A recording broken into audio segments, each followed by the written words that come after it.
एक और बड़ी खबर की ओर। सोमवार को आगरा के दौरे पर रहेंगे सीएम योगी। आपको बताएं कि तारघर मैदान में प्रबुद्ध जन सम्मेलन कार्यक्रम का आयोजन किया गया है, जिसमें कार्यक्रम में सीएम योगी शामिल होंगे। तैयारियां दरअसल तेज कर दी गई हैं। आपको बताएं कि सभी 9 विधानसभाओं से लोगों को आमंत्रित किया जाएगा। इसके अलावा बीएसएनएल के तारघर मैदान में जनसभा का जो है आयोजन किया जाएगा। कई योजनाओं के लोकार्पण और शिलान्यास किए जाएंगे। जिला प्रशासन मुख्यमंत्री के आगमन की तैयारी में जुटा हुआ है। तो बड़ी खबर आपको बता रहे हैं। जी हां, जिस तरीके से सीएम कई ताबड़तोड़ दौरे कर रहे हैं, उसी कड़ी में सोमवार को सीएम योगी का आगरा का दौरा है, जहां पर आगरा में तारघर मैदान में आपको बताएं कि प्रबुद्धजन सम्मेलन में सीएम योगी शामिल होंगे। कार्यक्रम का दरअसल आयोजन किया गया और कार्यक्रम में शामिल होने को लेकर तमाम जो तैयारियां उसके पहले की हैं वो पूरी कर ली गई हैं। और ये भी आपको बताएं कि सभी 9 विधानसभाओं से लोगों को आमंत्रित किया जाएगा। बीएसएनएल के तारघर मैदान में जनसभा का आयोजन होगा। कई योजनाओं के लोकार्पण और शिलान्यास के कार्यक्रम किए जाएंगे, जिसको लेकर जिला प्रशासन मुख्यमंत्री के आगमन की तैयारियों में जुटा हुआ है।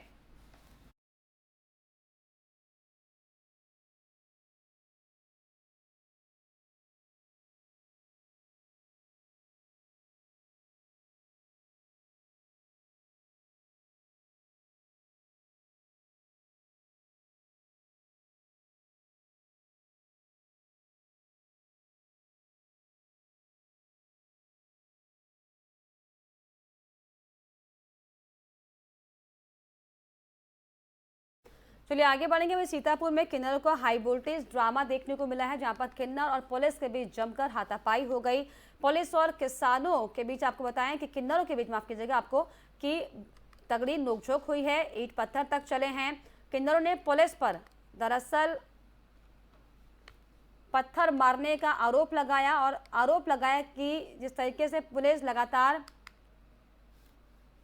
उन पर पत्थरबाजी दरअसल की जा रही थी, उन्हें मारने की कोशिश की जा रही थी। और इसको लेकर हाल ये हो गए कि एसओ रामकोट को जान बचाकर भागना पड़ा है।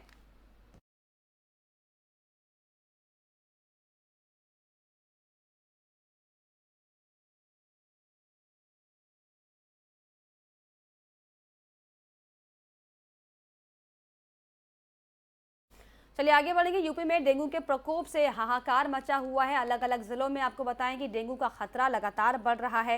रायबरेली में डेंगू और वायरल फीवर से हड़कंप मचा हुआ है। लगातार बढ़ रहे डेंगू मरीजों से जो स्वास्थ्य विभाग है वो भी चिंता में आ चुका है। आपको बताएं कि लगातार जिले में पॉजिटिव मरीजों का आंकड़ा जो है वो बढ़ता ही जा रहा है और बीते 5 लोगों की डेंगू रिपोर्ट जो है 5 जिलों में वो कई लोगों की रिपोर्ट पॉजिटिव आई है। इसके अलावा अब तक जिले में 142 पॉजिटिव डेंगू के मरीज मिल चुके हैं, जिससे लगातार जो प्रशासन की चिंताएं हैं वो बढ़ती जा रही हैं।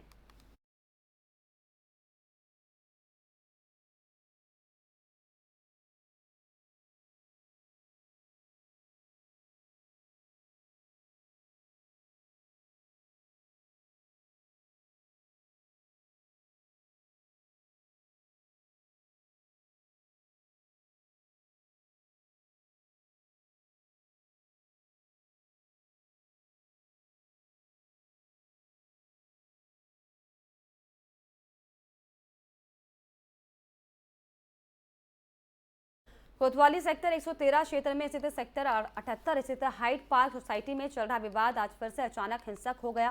बीते रात कुछ दबंगों ने सोसाइटी के लोगों के साथ घरों में घुसकर गाली गलौज कर जमकर मारपीट की है।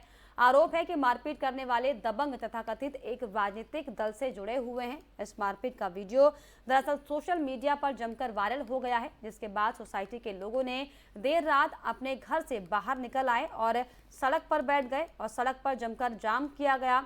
सोसाइटी में मारपीट की सूचना मिलने पर कोतवाली सेक्टर 113 के प्रभारी पुलिस बल के साथ मौके पर पहुंचकर लोगों को समझाने में जुटे, लेकिन लोगों का कहना है कि जब तक आरोपियों की गिरफ्तारी नहीं होगी वो सड़कों से नहीं हटेंगे। वहीं सोशल मीडिया पर वायरल हो रहे वीडियो में देखा जा सकता है कि कुछ दबंग लोग सोसाइटी के लोगों के घरों में घुसकर गाली गलौज कर उनके साथ मारपीट कर रहे हैं।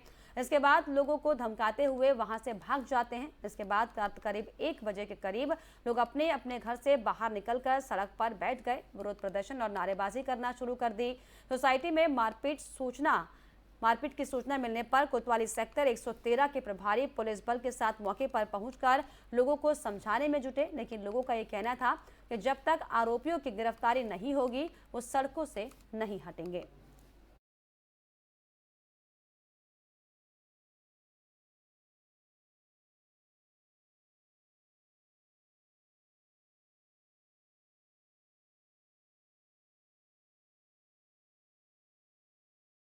उत्तर प्रदेश विधानसभा के राजश्री पुरुषोत्तम दास टंडन हॉल में कल पुस्तक गजल संग्रह मुंतजिर निगाहों में काव्य विमोचन माननीय सभापति विधान परिषद कुंवर मानवेंद्र की ओर से किया गया। वहीं गजल संग्रह पुस्तक विधान परिषद के विशेष सचिव एवं वित्त नियंत्रक श्री कृष्ण दत्त ढोंडियाल द्वारा लिखी गई गजल संग्रह है, जिसकी भाषा हिंदी है और इसमें उर्दू शब्दों के माध्यम से जीवन के कई आयाम को समेटने का प्रयास किया गया है। पुस्तक विमोचन के अवसर पर माननीय सभापति कुंवर मानवेंद्र सिंह ने कहा कि गजल साहित्य की एक विधा है जो कि देश के सांस्कृतिक विरासत को संजोए हुए है। इस पुस्तक के माध्यम से लोग जिंदगी में बेहतर ढंग से समझ सकेंगे। हम ये संदेश देना चाहते हैं कि जीवन को उसकी समग्रता में स्वीकार करें और जो हमारी उपनिषदिक दर्शन है और जो हमारा इस वक्त का आधुनिक दर्शन है उसको हम किस तरीके से मिला के जीवन जिएं। भावुकता भी ज़रूरी है समाज में और सच्चाई से रूबरू होकर आप एक ईमानदार जिंदगी जिएं, यही इस किताब का जो है। हम ये उन्नाव से सड़क हादसे में एक युवक की मौत की खबर सामने आई है। जानकारी के मुताबिक अज्ञात वाहन ने बाइक सवार को जोरदार टक्कर मार दी। हादसे में एक बाइक सवार की मौके पर ही दर्दनाक मौत हो गई, जबकि एक गंभीर रूप से घायल है। घटना की सूचना मिलने पर मौके पर पहुंची पुलिस ने घायल को सीएचसी में भर्ती कराया, जहां से घायल युवक की गंभीर स्थिति को देखते हुए उसे ट्रॉमा सेंटर लखनऊ रेफर किया गया है। पुलिस ने मृतक के शव को कब्जे में लेकर पोस्टमार्टम के लिए भेज दिया। हादसा बांगरमऊ कोतवाली क्षेत्र के मुस्तफाबाद गाँव के पास का है।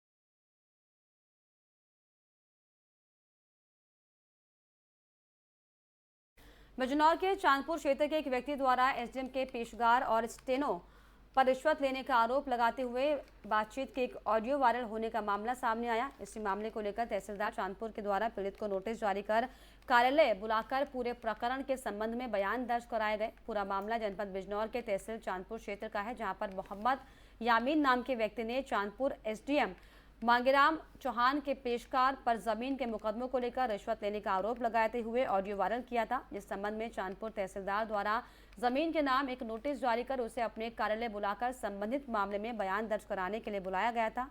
पीड़ित युवक मोहम्मद यामीन ने बताया कि उसका 116 में जमीन का मुकदमा चल रहा था, जिसमें दूसरे पक्ष से पैसे लेकर पीड़ित का मुकदमा खारिज कर दिया गया।